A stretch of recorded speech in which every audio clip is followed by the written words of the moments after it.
ಕೇಳ್ತಾರೆ, partition ಸೂಟ್ಗೂ partition ಡೀಡ್ಗೂ ಇರೋ ವ್ಯತ್ಯಾಸ ಏನು ಅಂತ. ಈಗ ಪಾರ್ಟಿಷನ್ ಡೀಡ್ ಅಂತ ಅಂದರೆ ನಾವುಗಳೇ ಕುಳಿತುಕೊಂಡು ಪರಸ್ಪರ ಒಪ್ಪಿಗೆ ಮೇರೆಗೆ ಬರೆದುಕೊಂಡಂತಹ ಒಂದು ಪತ್ರನ ನಾವು ಪಾರ್ಟಿಷನ್ ಡೀಡ್ ಅಂತ ಹೇಳ್ತೀವಿ.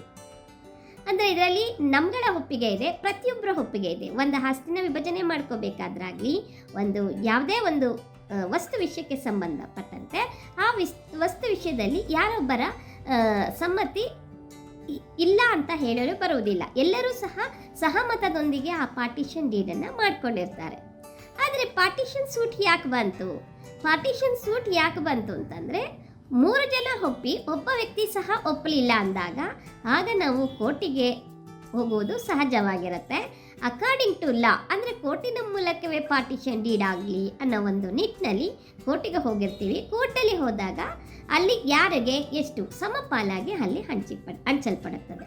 ಸೊ ಹೀಗಾಗಿ ಇದು ಪಾರ್ಟಿಷನ್ ಸೂಟಿಂದ ಆದಂತಹ ಒಂದು ಪಾರ್ಟಿಷನ್ ಡೀಡ್ ಆಗ್ತದೆ. ಇದು ಪಾರ್ಟಿಷನ್ ಸೂಟ್ ನಮ್ಗಳೇ ಮಾಡಿಕೊಂಡಂತಹ ಒಂದು ಪಾರ್ಟಿಷನ್ ಡೀಡ್ ಆಗಿರುತ್ತೆ.